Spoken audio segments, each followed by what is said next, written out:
nzamura amaso yanje nkareba kuri wowe, Imana yanje itajya ihinduka, mu maboko yawe mfitemo amahoro. Nzakwizera Mwami wanje,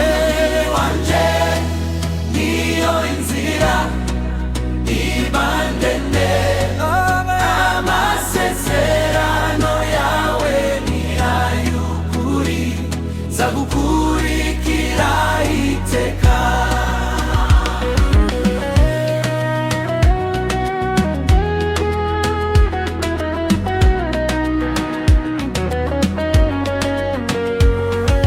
iyo ibihe bigoye kumva naremerewe, nzamura amaso yanje nkareba kuri wewe, uri Imana yanje itajya ihinduka, mu maboko yawe mfitemo amahoro.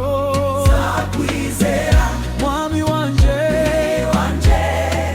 niyo inzira ibandende, amasezerano yawe ni ay'ukuri, nzagukurikira iteka. Mwuka wera nyobora ubuzima bwanje, nzaguhimbaza mu